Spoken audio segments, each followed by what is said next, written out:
Hi everyone, welcome to Wandering DMs. I'm Paul. And I'm Dan. Today on Wandering DMs, we're going to be talking about Lizardfolk, or lizard men in D&D. From their earliest days as faceless wilderness threats to complex cultures with alien worldviews. How has D&D's portrayal of these scaled humanoids evolved? All that and more today on Wandering DMs.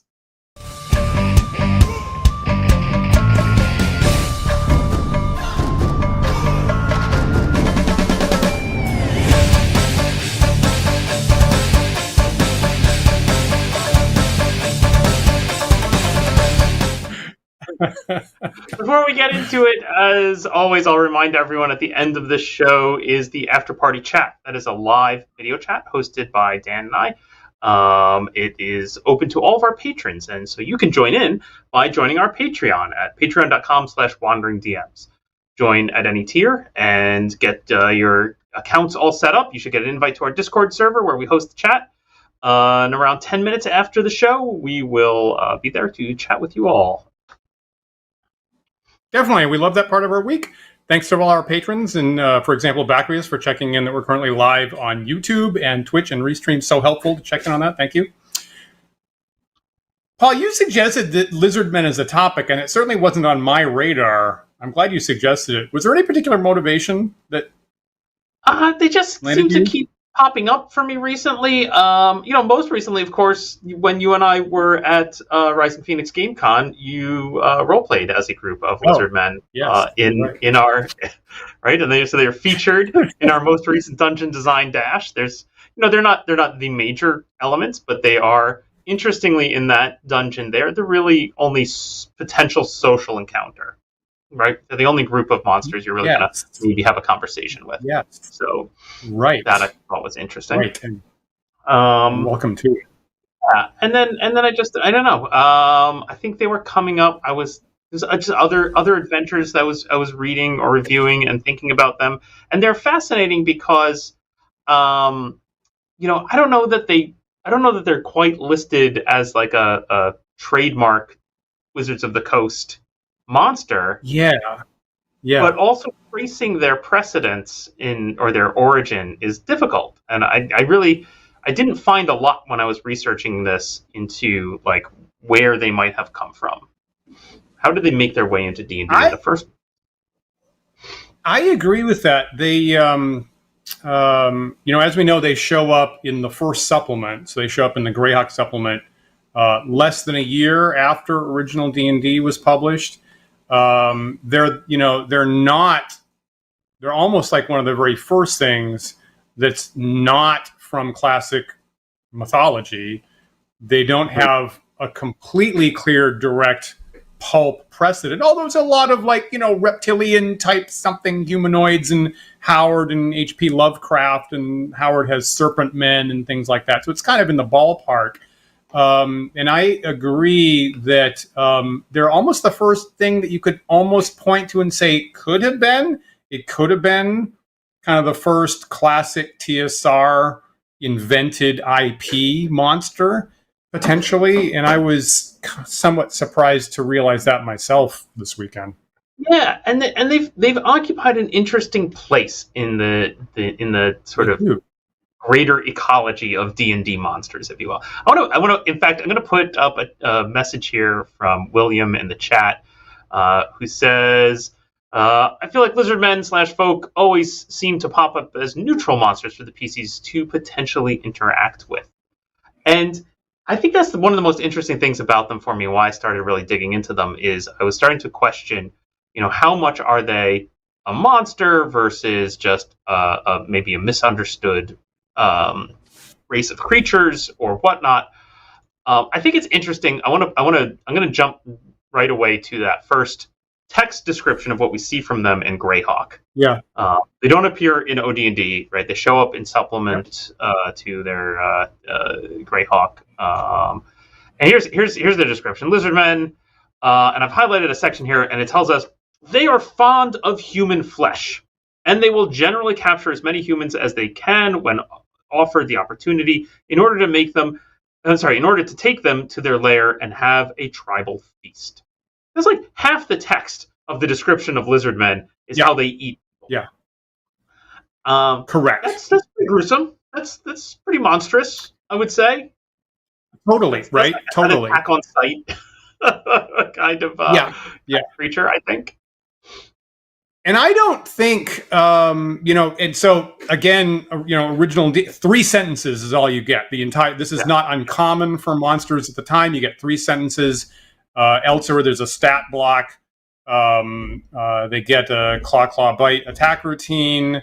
They are listed as neutral. Now, this is only 3 alignments at this time still. So your options are either lawful, neutral, chaotic, and they are listed as being in that central thing. The other interesting thing that is, traditional here, the only other sentences that you didn't read there, Paul, are that they're aquatic monsters.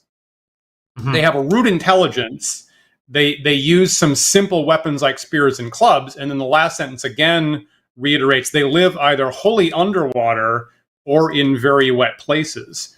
And I agree. So I think that my take on what you highlighted there, Paul, is that, at the time we didn't have a lot of subtlety in D&D. There weren't creatures really being written, I think, with the intent of we're going to have complex interrelationships and complex negotiations. It's pretty stark, either they're enemies or they're supporters. And I almost feel like it's almost half accidental that they got listed as neutral, maybe just for variety, that not every single monster gets put into the chaotic category. And that was an opportunity for invention later on of kind of spiraling off, like, well, what is it about them that makes them neutral, or how does that make them interesting? And I totally agree with William that that has been like a real treasure, actually, that we could play, that they gave us flexibility to possibly play in a bunch of different directions, despite the fact they were clearly man-eating threats as written in the text. I think that what's very interesting here to me, that I think that possibly spins D&D in this direction, right, is, first of all, it says right here that they are right, that they have a rude intelligence, right? They are always depicted as being somewhat primitive. They have crude weapons, right? But they are humanoid. They are presumably capable of speech, I guess. I don't know. Is how quickly do we see lizard man as a language? Is it right here in OD&D? I'm not sure. That's never clear in OD&D. That's never actually spelled out in first edition. Is the first time you get actually a comprehensive list of languages, and lizard men are definitely in there. But you definitely get my take.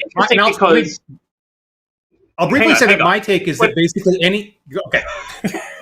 Let me finish my thought, which is simply that there's plenty of monsters in D&D that are just above humans on the food chain, and that's not necessarily. It's not like they're evil, right? They're not cannibals. They don't eat each other. They eat people, and that's fine and normal. And there's nothing inherently good or evil about them. But I feel like lizard men are perhaps portrayed in this way. They kind of ride this line because they are a society, right? They live in some kind of tribe or something. There's groups of them. They coordinate efforts. They're humanoid, right? They're riding that line of like, I can't call them cannibals, but it's not great that they eat people, right? Right. Clearly set up to be threats to people, but not distinctly evil. Right. I feel like for me, that's where that neutrality comes into play, right? They just are higher than us on the food chain, and we are tasty to them, and so be it. Yeah, it's almost, you almost get like a Marvel Galactus thing of like I don't have ill will towards you. I'm just driven by hunger. I'm a force of nature kind of thing. Like you can't morally despise me for that. I'm just trying to survive. It's interesting that in first edition in the D&D's and Deities and Demigods book, they have a lizard man dedicated deity called Semuanya, if I recall correctly, and the text there is just totally devoted to survival of the race. Just we prefer not to interact with other creature types and just defend ourselves, survive, propagate the race, be very coldly analytical towards that. That's the ethos of the lizardmen deity as of first edition, which is an interesting, which again gives kind of an interesting different texture from the standard sinister ravening take over the world, destroy humanity type things. I mean, I don't think lizardmen would want to destroy humanity, because then where would you get your feast from? So I feel like there's almost a potential synergy there. It's like we don't hate people, we love them, particularly with like a little butter sauce. That's really the best way. I want to jump forward to the AD&D monster manual description, Dan, but I cut you off. You said you had a take. Is there something you want to get in here before I jump? Well, actually, could you pull up the cover of the supplement, the first supplement where they show up? So back in 1975. So here's your Greyhawk supplement where they first appear. It's this supplement is labeled as by Gary Gygax and Rob Kuntz. They don't specifically have names on individual monsters, so probably one or the other of them came up with it. And the other thing that I forgot is that as soon as this monster was invented, look at the very bottom of the cover of this book, it immediately became the logo of the company. I actually kind of forgot about that, but when I personally got into D&D, the logo of the company making D&D, namely TSR, was this lizard man at the bottom of the book. And that from 1975 to 1978, that was the representation of the company making not a dragon, not a wizard, not the initials, but actually this creature type. So it seemed very, foundational and very fundamental in a lot of ways at the time. And I was kind of glad to be reminded of the fact. I mean, I completely agree with that. And the other piece of artwork that jumps out to me as we move forward is, of course, the front cover of the player's handbook, right? Which I'm pretty sure those are lizard men, right? I think they look like lizard men to me. I agree. I agree. Yeah. So clearly there's a strong attachment to them as a monster type in the company at this time period, which is fascinating. Let me jump forward here to the monster manual, or back, I guess, from Player's Handbook to the monster manual entry. Again, this artwork, this will always be the classic image of a lizard man to me. I adore this artwork so much. Dave Trampier, I love it. Yep. Also did the cover of the Player's Handbook there. Yep. So I've highlighted again where they've doubled down on this fact about lizard men, where it tells us they're omnivorous, but lizard men are likely to prefer human flesh to other foods. In this regard, they have been known to ambush humans, gather up the corpses and survivors as captives, and take the lot back to their lair for a rude and horrid feast. A little more editorial here, Dan, about a little more graphic. The eating habits of lizard men. Yeah, but it's the same. Also, expansion. Yeah, and to your point, like now they're only semi-aquatic as opposed to being aquatic, but still like very very tied to water, right? Found in swamps and marshes. Here we're starting to see they band together in tribal form, right? So there's clearly tribes of them. Yeah. They must have a language, a society, something, etc. So they're not, what do we have for their intelligence here? Low. Yeah. They're primitive, but they're, I don't know. And the reason I pick on all this is because I feel like, to go back to William's initial comment, I feel like over time we do see them morph more and more into this neutral territory where they might be good or might be bad or probably just independent trying to survive, nothing to do with the players.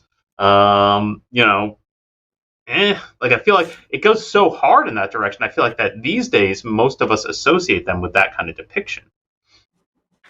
Yeah, there's clearly this gravity that was sucking them. It's just so useful. It's just so useful to the DM to have something that's flexible. It's a threat, but not necessarily.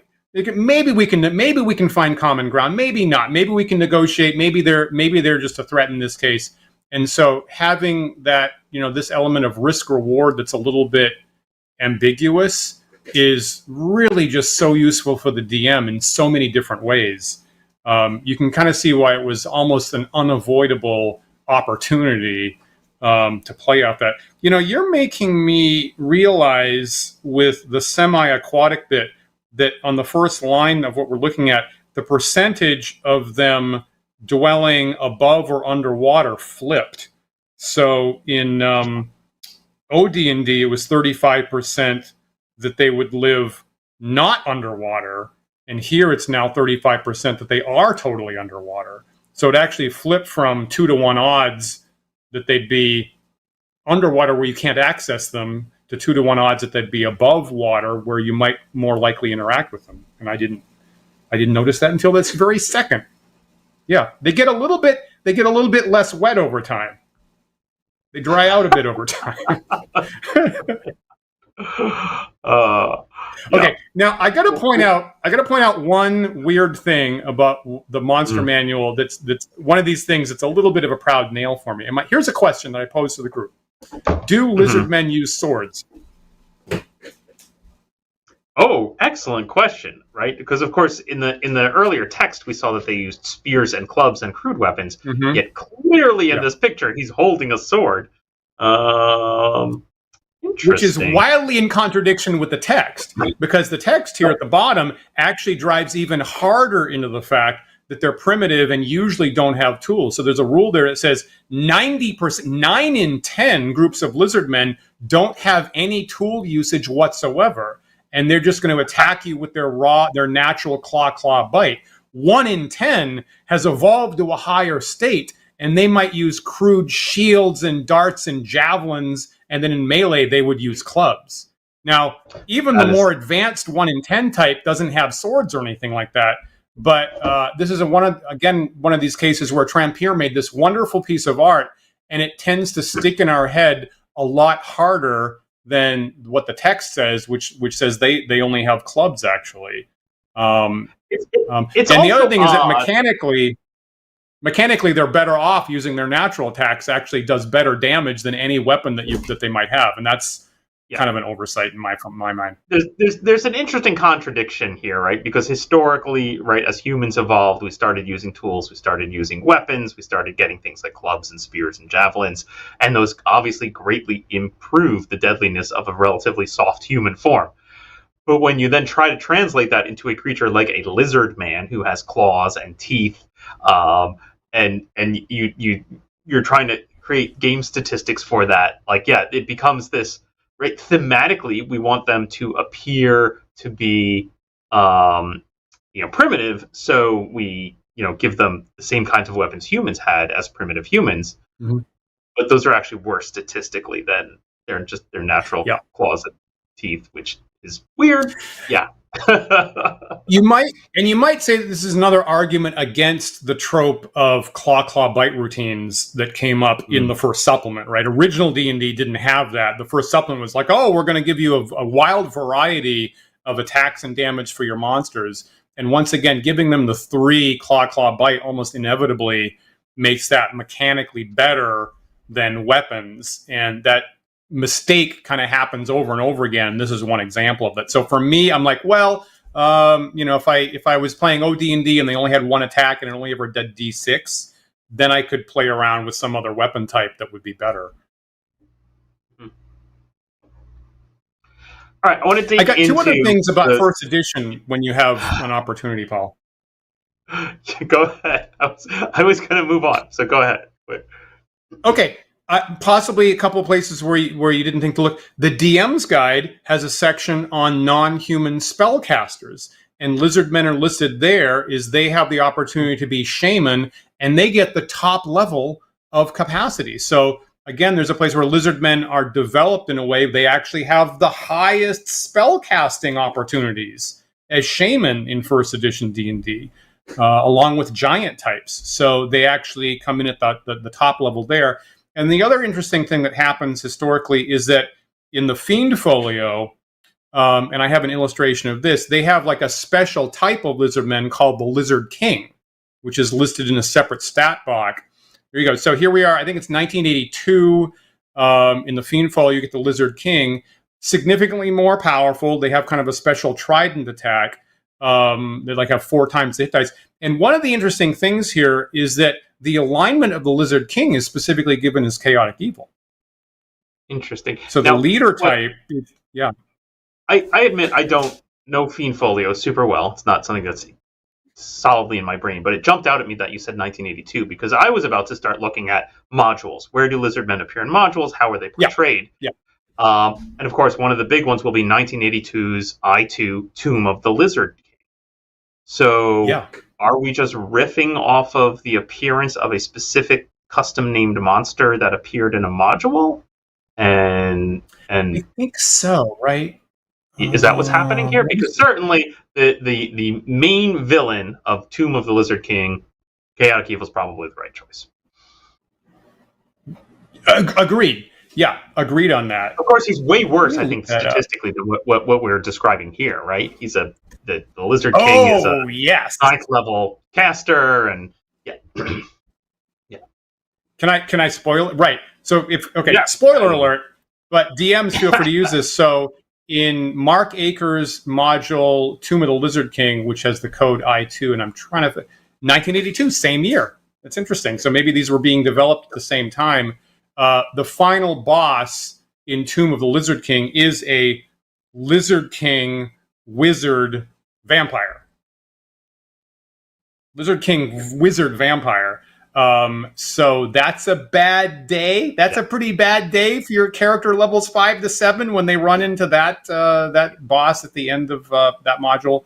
Anyway, so this terminology of I'm disappointed that they co-opted that and shoved him into a generic type in a book like this.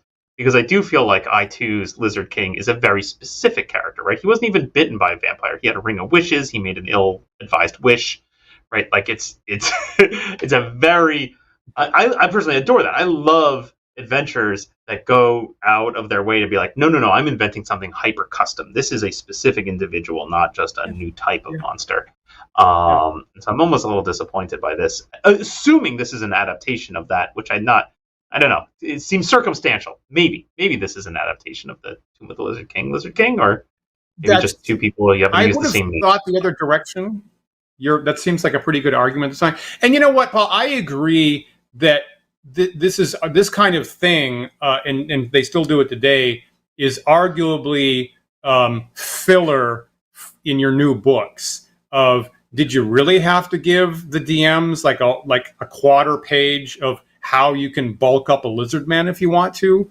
That could just be a couple lines, and you're like, just add some more hit points or add a character class if you want to. You go and make a lizard man wizard or cleric. That's not too hard. So I agree that those kinds of tiny specialization of certain monsters, you don't really need a separate stat block for an aquatic ogre, and you really don't need a separate stat block for leaders of lizard men. So I don't disagree. It's interesting that this became sticky in the lore, and lizard men leaders tend to be called lizard kings. Even still today in 2024 D&D. Interesting. Yeah. So other appearances, early appearances of Lizardmen, as I was hunting for them in earlier modules, we see them in X1 in 1981. Again, there's a tribe of them. They're not central to the plot. They're there. They're present. But the other big one that jumped out at me, same year as Tomb of the Lizard King. Now, Tomb of the Lizard King, clearly evil, horrible army of lizard men that must be stopped, right? Like they are bad villains in the adventure. At the same time, in the same year, 1982, you have the Danger at Dunwater, the U2, right? The second in that series, which featured lizard men. I think they were in the first one as well, right? In U1, but in U2 certainly they're there. And I cut out a little chunk of text that I want to read because it's just so fascinating to me. Here's in the introduction of U2's under special notes, it tells us the dungeon master must on no account reveal to the party that the lizard men constitute no real threat to Salt Marsh or its inhabitants. No real threat. I think I think that's a different image than we currently have up. I would like to. This sounds interesting, and I would like to see that quote. There it is. Sorry, looks very similar. Similar, wide block of text. There you go. Yep. Lizardmen constitute no real threat to Saltmarsh or its inhabitants. I guess they don't eat people with this one. Not, at this time. So the interesting thing is that, the U2 adventure is entirely a Lizardmen complex. The whole thing is you have to go intrude, I'll say, on a Lizardmen complex. So if any players want to grab something that provides a complete, comprehensive Lizardmen community, you can go grab U2, and the whole thing lays out what a Lizardmen community looks like in first edition AD&D. And it is this interesting twist that the adventure is basically a red herring. You've been led to believe that the Lizardmen community is arming themselves. This seems like a threat. And again, as a spoiler, at the end of the day, it turns out that they're actually trying to defend themselves against an even worse threat that you need to confront in the third module. So this would happen, this is a common trick that TSR adventures would use at the time. And in fact, in my Star Frontiers game, I just rewrote them doing the same kind of thing of you invade a group that ultimately you need to negotiate and become allies with. And it's a little bit awkward about if the players go whole hog and just start murdering large numbers, is it really reasonable that they're going to become allies at the end of it? And how do you play that? But that actually is how the danger at Dunwater is set up. If you go in, hopefully you're investigating mostly, and you find out that there's a worse threat that you could possibly ally yourselves with the Lizardmen for mutual survival. And that's the point of that adventure. Yeah. And I feel like this starts the precedent of using Lizardmen specifically for this purpose, right? That they are potentially a threat or potentially can be negotiated with. Not sure. The party can go either way. This leads right into the classic example that I always think of. My first real exposure to both that trope and to Lizardmen is, of course, 1988's Pool of Radiance. Where, I don't know if you remember this particular encounter, Dan, but sure enough, there's a little. It's a very short bit in the game where you're told there's a group of Lizardmen and they're going to join Tyranthraxis' army, and we have to eradicate them so that they're not part of the invading force. Please go eradicate the Lizardmen. And you go up to their village where they're hanging out, and you could run in there and you could storm the castle and just kill them all. That is an option. But there is also a weird subplot where it turns out that there's some two entities that are vying for power over the Lizardman community, and you can help them. You can join one side if you want, be their champion, shut down the more aggressive side of the tribe. And if you do so, then you kind of engage with peace with the Lizardmen, and they promise not to join Tyranthraxis' army, and you've neutralized the threat by simple negotiation. And I'm so glad you remind me of that, because that's exactly the setup in Dunwater. Actually, is that the Lizardman community has two factions that are somewhat in debate, and I don't know if you accidentally terminate the better side, then you're only left with the more aggressive side. So don't try not to do that. So it's almost exactly the same setup, like within the community itself. That's fascinating. That's a good reminder. I got one other example, right? In Keep on the Borderlands, right? Module B2 in the basic set, almost certainly the most universally widely played D&D adventure of all time. The first wilderness encounter is Lizardmen, right? Written by Gary Gygax, and the very first any kind of monster in the book is Lizardmen. There's a Lizardmen mound, so potentially for a lot of classic D&D players, that might have been the first monster encounter they ever ran into. And of course, our friend Max, not long ago, was running brand new players through Keep on the Borderlands, and they stumbled into this lizard mound, TPK. wipe out all the players in their very first encounter, and they came away going, I didn't realize that was a possibility in this game. I didn't know that could happen. And Max was like, yes, that can happen. And so they made, to their credit, they made up new characters and like, we're going to play better. we're not going to send all the wizards alone into the Lizardmen mound next time. And after that kind of tough lesson, they played a lot better. Thank you, Lizardmen.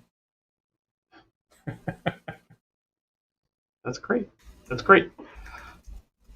of the things. So one of the things that I found confusing about the Lizardmen, in trying to research them, is that there's just a lot of variation of Lizardmen and things that are adjacent to Lizardmen or not quite Lizardmen, right? Because like I was thinking of honestly in what was it, the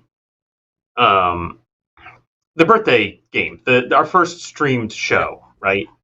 I believe there was a lizard. Okay, I just pulled it up. I was trying to get it in front of my face while I talked about it. There's somebody in this called the Lizard King. That's a character. That's a major NPC villain called, quote unquote, the Lizard King. Now he's not a lizard man. He's a troglodyte, and he rules over a group of troglodytes, which apparently troglodytes don't fall into this category. I don't see a lot of adventures about troglodytes being neutral and maybe cool, and maybe, I guess, just because they have terrible body odor, we're okay with them just being absolute villains. And then you also, side note, the UNT. I feel like I when I was trying to research this topic, I ran headfirst into a lot of snake men, or that lead us into the UNT direction, which is not quite lizard men. Also weird and nebulous, and especially because they're often presented as maybe sometimes being able to pass for human, and so then it gets extra confusing about the morality of them. But I don't know, snake men, troglodytes. What do you think? Are we all cutting from the same cloth here, or are these like really truly unique creatures? It's a good question. Similarly, like with watery kind of non-human opponents, obviously H.P. Lovecraft had the deep ones, and then D&D has the Sahuagin, which are arguably just renamed deep ones, possibly, and they're the first monster type that have an enormous backstory written for them. Has multiple pages in the Blackmore supplement when they first show up, which kind of points the way to having these complex cultures. But those types are all clearly labeled as being evil, clearly sinister. Troglodytes, just linguistically, right? Troglodytes are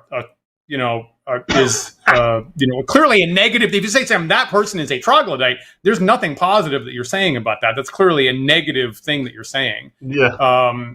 So culturally, linguistically, and in the game, they're you can't possibly negotiate them because you can't even get through how bad they smell, just for starters. So I feel like Lizardmen are kind of interesting that they provided a different direction from all these other things that are classically serpentine, reptilian, scaly, obviously radically opposed to people. And Lizardmen come in a slightly different direction, which is kind of refreshing.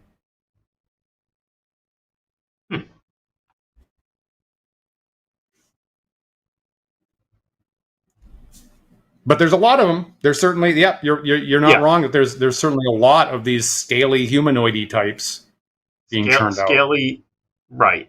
I mean, it's interesting. Sorry, I was just poking through, like, where does the word troglodyte even come from? And apparently, it's from the ancient Greek of meaning cave dwellers.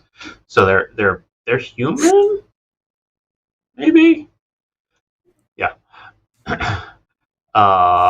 I don't know, Dan. I feel like I'm worried our conversation is going to lead dangerously into the direction of what are the actual human stand-ins that are being represented here. I don't know if you want to touch on this or not, but I have to say that every time I look at the way Lizardmen are represented, that oftentimes I think we edge into the trope of kind of the noble savage, and possibly they become stand-ins for Native Americans. And I'm not sure that's great. Okay, I will admit that's not the first thing that pops into my head. Let me say this: it's interesting that it's one of the few, like in this category of stuff that's kind of like people.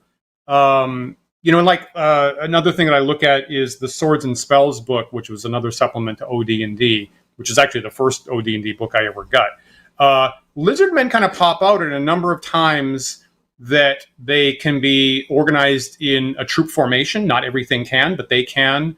They specifically they actually have the highest speed in the game due to their swimming speed, as a matter of fact. And then when the terrain description comes up of like, this might block you, this might block you. If you're a giant, you could probably step over a swamp easily. Of course, lizard men can just swim across any stream or river that they want at any time.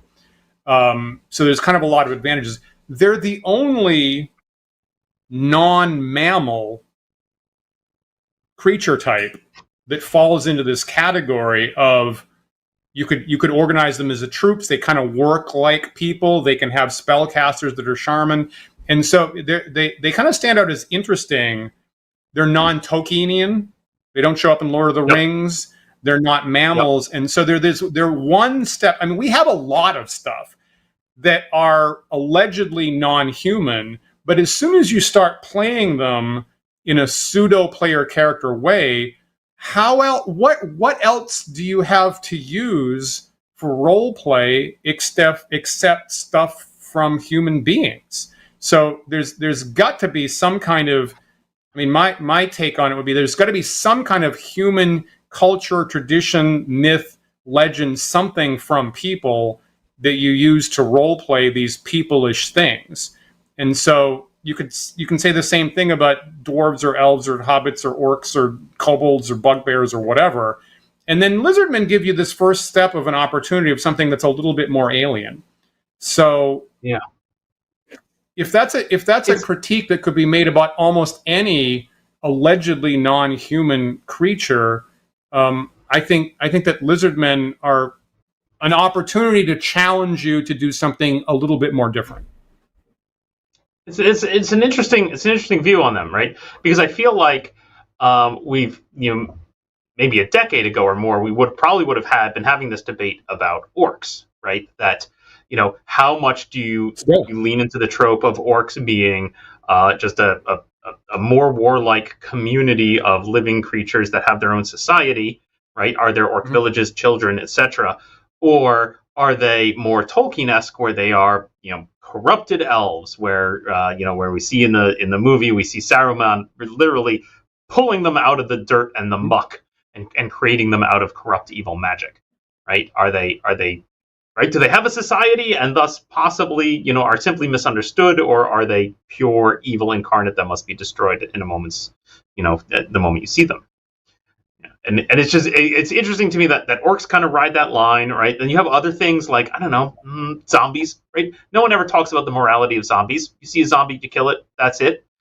Yeah. Right. Again. Right. But in the scale of like kind of, right. Again. Yeah. Yeah.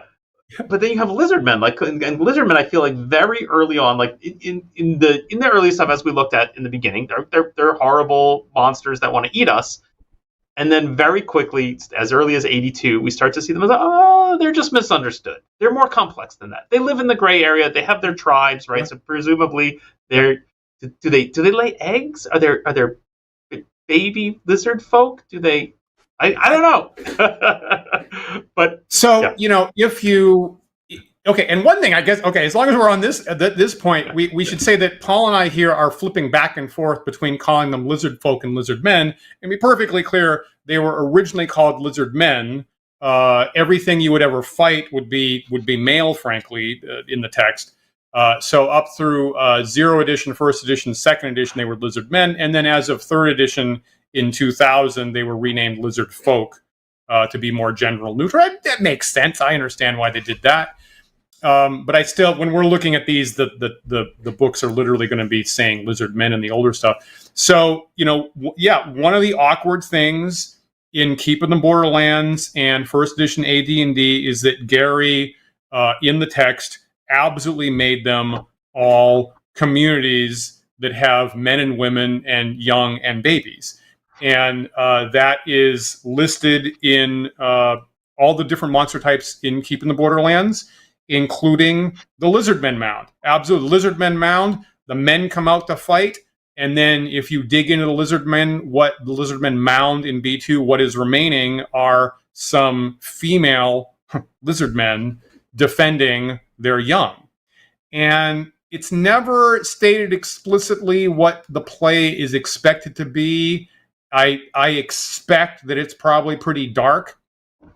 And that is how Gary wrote all these different humanoid monster types in early D&D, and it is something that's legitimately really awkward to play through, frankly. Yeah. Now, interestingly, I will note, like, as we were looking at the Lizardman entry from the Monster Manual, there's no language around. It says that they form into tribes, so you can maybe imply a bunch of things from that, but it doesn't talk about young and women and like their societal organizations. But the orc section does. The entry on orcs absolutely talks about what their layers are like and how many men and women and young there will be present. It's fascinating. All the humanoid types do. So if you look up kobolds, orcs, hobgoblins, goblins, ogres, they all gnolls, they all go through that same conversation. But not lizardmen. Yeah, but again, you can look at there's Gary writing it in Keeping the Borderlands, and it's definitely explicit there that's what's happening. That's fair. Yeah. Interesting. So the way I think, go on. Yeah. Finish your thought, because I'm going to change the topic a little bit. I was going to change it as well, because I was going to say, like, and then the way you see this progress is in later editions, right? They start to become playable races, right? That's the progression we start to see. Okay, right. So they get more humanized and more humanized. And now we're just going to have PCs as lizardmen. The most famous lizardman that always comes to my brain, I don't even remember if he's really a lizardman or not, but he kind of falls in this category, is Dragonbait from the Forgotten Realms. I don't know if you know that character, Dan. Okay. But he's basically a lizardman paladin. Yeah. I generally don't follow late era D&D like you're talking about. If you had played the sequel to Pool of Radiance, Curse of the Azure Bonds, he shows up in that. Okay, great. So we're totally wanted to talk about the same thing, Paul. Yeah, so great. What I wanted to dig into is, like, how, I don't know, much we adore Lizardmen as potential player characters. And I'll go a little bit earlier on you, is that the first time I saw an explicit Lizardman player character is in the first edition supplement, The Rogues Gallery. And that is in 1980. I actually have an image of that. You want to pull up the image? There's some text at top, and then there's an illustration at the bottom. This one, I think, is what you're referring to. Yeah. So here's so in the Rogues Gallery, which is half of it's just a list of random NPC stats for first edition AD&D. Again, those books were published 77 and 79. This comes out in 1980. Like, you're going to need some NPCs. And then there's this end appendix of, hey, we're going to share some player characters from actual people at TSR in our home games as examples of things you can do in D&D. And there's paladins, and there's fighters, and there's Mordenkainen, there's Big B, and all these kinds of big names. And then there's this one character played by Jeff Larson named Phobos, who is explained to be, and he's in the center of that illustration, was a 10th level fighter who died, couldn't find a cleric, and so they reincarnated him, and he came back as a lizardman. And he's got top level strength. He's got 1800 strength. And apparently, this is an official publication for Advanced D&D, and apparently you've got this super powerful, interesting highlight. Everybody's, in the illustrations kind of surrounding him. This very unusual character who's a lizardman, And I think a lot of us, landed on this possibility, this illustration, just immediately fell in love with how incredibly cool this character looks. So that was the first time I ran into it. There's one other non-normal character in this list. Dave Cook is listed as having a centaur character. Same story, supposedly. Fighter got to a high level, died, couldn't find a cleric, had to be reincarnated. Now, an interesting point is that in original D&D, it specifically says, you can just play anything you want. The DM, you want to play a dragon? We can do that. That's great. Go do that. In advanced D&D, Gygax clearly regrets that. And the DM's guide, he says, do not let people play anything they want. It's going to break the game and it's going to be terrible. So I have this weird suspicion that we might actually be looking at original D&D characters that made use of the go ahead and play anything that you want that might have been a lizard men to begin with. And then in order to justify it under advanced D&D rules, came in and retconned both of these characters as saying, well, they were really human fighters, but then at some point they got reincarnated. But I have this sneaking suspicion that this was actually a lizardmen character from the inception, and that was absolutely supported in original D&D on day one in 1974. Why not? Yeah. I mean, it's fascinating to me that Gygax, spilled ink over don't allow this to happen. I feel like it was, he's plugging the dam with his finger there, right? Like it's inevitable. I think that the players were going to demand, all kinds of crazy stuff, and of course we saw it, right? There was infamously the book that kind of wrecked my campaign was I think it was like the complete book of humanoids or something, where suddenly players could play all kinds of crazy stuff, including centaurs, which absolutely drove me nuts. Because I was just like, great, all these adventures I have that happen in caves where you have to like climb walls and ladders and use ropes and such. Not going to work. Yes, good luck with that, buddy. That's trouble. I agree. And now, likewise, you may know, like my longest running campaign in D&D was actually a BX campaign, and kind of at the tail end of that, they came out with the rules cyclopedia that compiled all the different BX Mensory type rules. And then on the heels of that, they had this series called Creature Crucible, which likewise was like, oh, here's rules. And remember, in that set, race is class, so it's actually somewhat easier to design a completely custom class for one species type. I was very enthusiastic about that, actually. And so I grabbed those rules. And the very first thing that I wrote for my campaign is being a new, non-traditional, non-token, non-mammal potential player character type was lizardmen. And I did actually write up a whole class listing, basically following those rules of being able to level up through the different lizardmen levels, and then finally terminating, if you become name level, of course, you're known as a lizard king. Of course you're a lizard king. So I was very warm to that, and I feel like that's is something that kind of dodges the classic Tolkien tropes and a little bit predictable. It's funny because partly based on what you were talking about before, Paul, there's a lot of times where I wish that my D&D games only had humans as player characters, and then everything else is fundamentally weird and alien and unexpected. I kind of feel Gygax is, when human beings start playing this other stuff, they inherently become non-alien. So I could almost see, like a swords and sandals, you might say, where you just have humans from different backgrounds interacting with this stuff.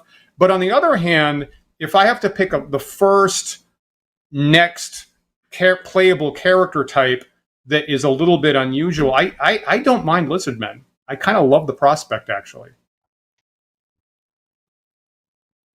Interesting. So your talk of that. I was sorry when you were mentioning. My brain is really struggling to connect thoughts for this morning for some reason. When you're talking about, oh gosh, I've done something terrible on my screen. I'm sorry. the lizard the nature the desire to like move away from to make everything special, right? To like, I just want to have a human centric campaign. Let's get rid of the demi-humans and whatnot. I was just recently rereading Jeff Ryan's classic post from 2006 of how to awesome up your players, which includes the quote that I always love, which is always keep the main thing the main thing. But he specifically talks about this. He talks about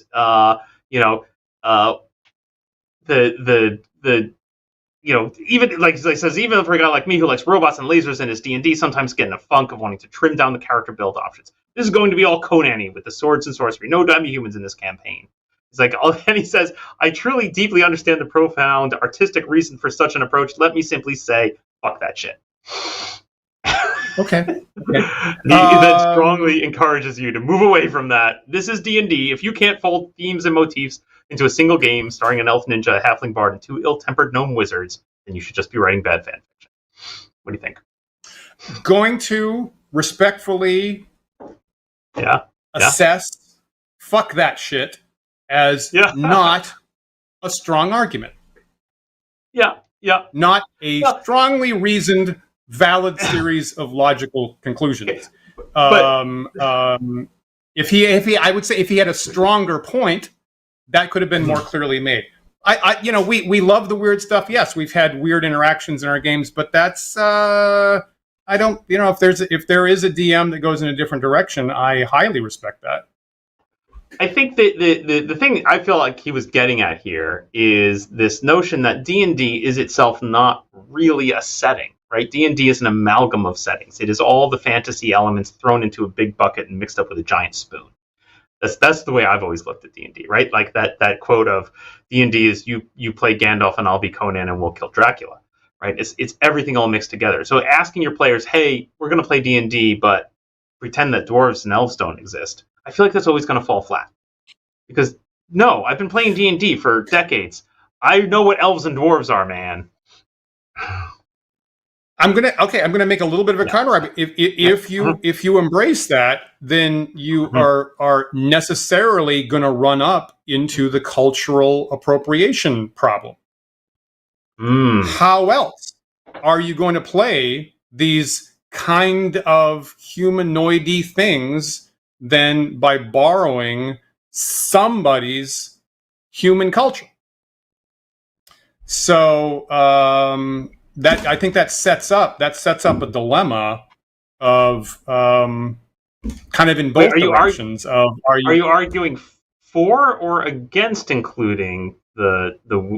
Sorry, I lost the track of your argument here. Yeah. Are you saying that by it sounded like to me like you were saying that by not having strange races or creature types, I mean, just broaden it, by not having strange creature types, that you therefore must appropriate human cultures? Or the other way around? Other way around. So if you have allegedly non-human things, you've got to use human traits when you play them, and there's going to be potentially some amount of bad smell about why you're using culture X in playing these horrible troglodytes, right? Is that a slur against culture X that you're using to play them? And so if you did restrict yourself to just humans, okay, well, they're humans and we're playing them with human cultures, okay. But the problem of is it sinister to apply culture X traits to orcs, for example? If you got orcs in the game, that's going to happen. Mm-hmm. You can either avoid culture appropriation, or you can have a wild variety of non-human creatures, but you can't have both. Interesting. I feel like we've stumbled into a totally different discussion here, Dan, with barely a few minutes left of this show. So I want to bring us back, Dan, because in fact we're at the end of the show here. Root us in lizard men. What are your thoughts? This is our conclusion. Is this our conclusion thoughts? Yeah. We're in the last 5 minutes, man. Okay. Last 5 minutes. Fantastic. What are your final thoughts on Lizard? I kind of love them, right? And kind of everybody that we've ever known has loved them. I love them. I'm very fond of them. They're my next choice for something that would be a player character. Our friend BJ loved Lizardmen. They were his favorite monster too, and he spent gobs of time making these delightful. And I believe he had like a Lizardman army when he got into Warhammer, and used them a lot in his games as well. So I totally agree that the fact, maybe accidentally, but the fact that they were tagged as neutral at the outset made this wonderful opportunity for possibly negotiating, possibly fighting this different, legitimately kind of alien, non-Tolkien type. The fact that it was such a spectacular idea, it immediately became the logo of the company for D&D. I think really the fact that in 1982 they had multiple adventure modules coming out in Lizardmen strongholds. It's an amazingly fruitful opportunity, amazingly fruitful element in D&D, and that's highly, highly benefited many of our games. And if DMs don't use them a lot now, they should go back and look at all the opportunities that you have to use Lizardmen. I agree in the general love of them as a creature type in your game.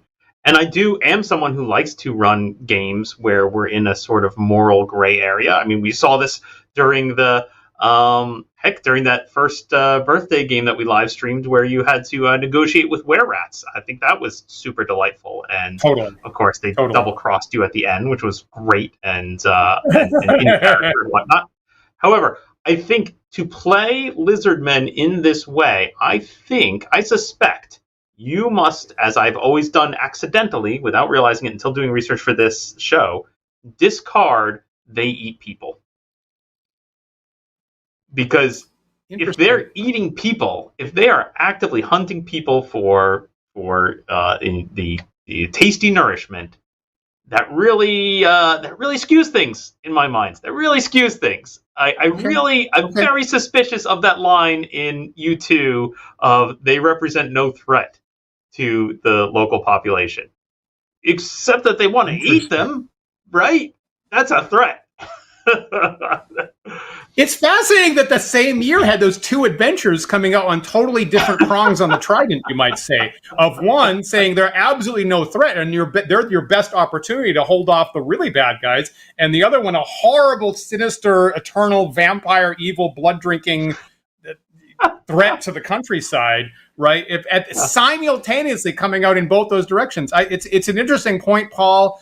I now, the next time I have Lizardmen, I think I want to dig harder into how can I make it sensible when they do consider humans to be a delicacy. That is interesting. That is interesting. maybe you even want to now. Of course, as you're saying that, now I want to like dig into the some do, right? Some Lizardmen tribe eat people. Okay. Some don't. Yeah, okay. Right. And then I want to have the conversation with, oh no, you heard that we eat people? That's not us. That's the other tribe. We don't eat people. I swear. I've never eaten caviar. I've never eaten frog legs myself. Some people do. If a humanoid frog came up, they should probably keep their distance. They don't know who I am. I get that. That makes sense. It's a fair point, Dan. It's a fair point. I suppose equally, I should not be surprised if I am hiking in the mountains and get mauled by a mountain lion that it doesn't understand that I'm a vegetarian. Like, come on, right? Leave me alone, man. I'm no threat to you. I think there's actually a Muhammad Ali quote that I saw not too recently on this point of like, yep, that's you good. Keep yourself safe. Everybody, keep yourself safe out there. Do what you need to do. I'm going to throw up one piece of chat here from John Thomas Kaiser. I'm going to add some Lizardmen into tonight's game. Perfect, John. Now you're talking. Plus 100 XP to John today. Yeah. That's great. Maybe you should consider adding a remote village of people who eat Lizardmen. Okay, that's the win. All right. You win, Paul. That's the win condition. Do that. That's all right.